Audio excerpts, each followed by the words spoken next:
It is another beautiful day right here in paradise on the Wonder of the Sea. This is actually day 7 of our 7-night tour here on the Wonder of the Sea. And I can't wait to unpack with you some of the pros and cons that we've experienced during our time here on the Wonder of the Sea. Now remember, the Wonder of the Sea is currently the largest ship in the world, with being 6 times larger than the Titanic, guys, and having the capacity to hold over 5,500 guests. And we're going to unpack all the details, some things that you should be aware of on this beautiful ship. And guys, it has been an amazing experience, but there are some cons that you should be aware of. So you want to be sure that you stay tuned to the very end.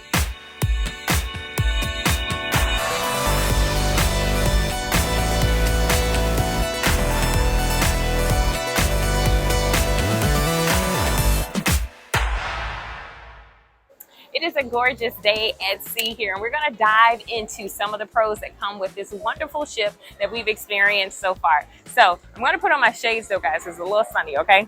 All right. That's okay, right? All right, let's dive into some of the pros. Now, some of the pros that we've experienced so far, when I say we, not just myself, I've talked to fellow cruise mates, I've made a lot of friends. I'm actually, believe it or not, I am traveling solo on this 7-night cruise, and it has been amazing. I've met so many wonderful people that will be friends for life. And so I definitely encourage you, whether you're traveling solo, family, couples, I've met everyone of every demographic here, and you definitely will feel welcome on this ship, which brings me to my first pro. It is a little something for everyone on this ship. So whether you're looking for a quiet adventure, more tame, laid back, they have sections of the ship just for that. If you want to, as we say, turn up and have a good time, they have different activities for that. As you see, they have the water slides, and we have the basketball courts, the porta green, the zip line, and so much more. There's any type of vacation that you're looking for. I was looking for more of a laid-back vacation, so I spent a lot of time in Central Park. I spent a lot of time in the solarium, which I'll show you later, because I was looking for a laid-back adventure. And even though I've been traveling solo on this trip, I have not had one moment where I did not feel welcome, where I did not feel safe. So I want to encourage you, whether you're solo or whether you're traveling with kids, this is definitely a ship for you, okay? Other things that is a pro about the Wonders of the Sea, of course, guys, because it is so brand new, it's the latest and the biggest ship. There's so much to do, whether it be the skating rink, whether it be the basketball courts, whether it be the putt-putt course, whether it be the dry slides, the wet slides, the shows, the entertainment, the games.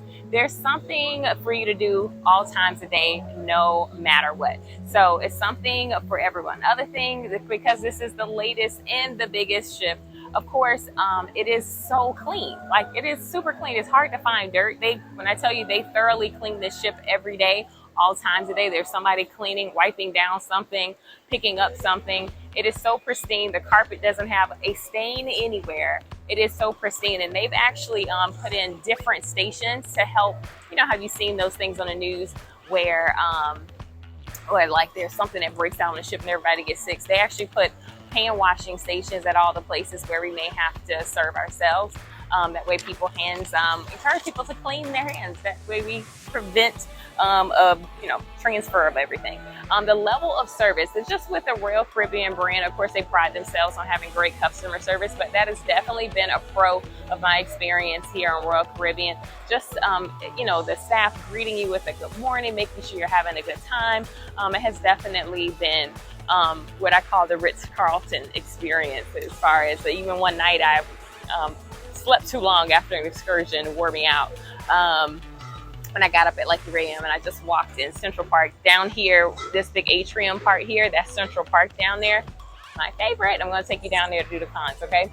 And I was like 3 a.m. in Central Park. Now, we can do that in real life in New York, Central Park, but here you can do it at 3 a.m. You can hang out in Central Park by yourself here. And the staff, people came by and checked on me and make sure I was okay. And I was just sitting there just kind of playing on my phone, because by the time I was restless, I had slept so many hours from the excursion. But anyway, so other great things about this ship, besides it being pristine, the spacious cabins. Now, I was really surprised. I got the last interior cabin. I booked really late, guys, which is not a good thing to do. Book in advance so you get a better deal, okay? But I booked my cabin like last. I paid an exorbitant amount of money because I paid for 2 people. They do have solo cabins too. So that is a pro that if you book yours in advance, they do have solo cabins where you only have to pay for 1 fare. I had to pay for 2. So we're not going to talk about how much it costs, but it was well worth it, guys. Okay. But my cabin is really spacious. I have an interior cabin. I have a little dresser. I have a desk. I feel like it's more than enough space. I like it. It makes me want to go home and maybe think about getting me a little tiny house. So it's more than enough space. Another is the solarium. It actually is the front of the ship. So right on the other side of these slides is a solarium. It's great. And they have a solarium bistro. So it's like you can sit and watch the world go by because they have these floor to ceiling all glass wall where you can see out as far as your eye can see is the ocean. And you can watch the sunrise, the sunset. It's just beautiful. It does fill up pretty quick in there because everybody wants to be in there, and that section is 16 and up. So just be aware of that. Other great things about this ship is the app. Actually, believe it or not, the app is really informative. You can always find out what's going on, where to eat, where the food is, where the entertainment is. And the app is superior. You can see all your charges. You can see everything you need to see about life here on the ship on this app. It is cutting edge in the latest technology. Okay, so I think that pretty much said pristine, guys, right? I said spacious cabins, ton to do. I mean, more than any other ship probably. The level of service, the solarium, Central Park, and the app. So those are just a summary of some of the pros. We're gonna move down to Central Park because that's one of my favorites to go over the cons. So stay tuned.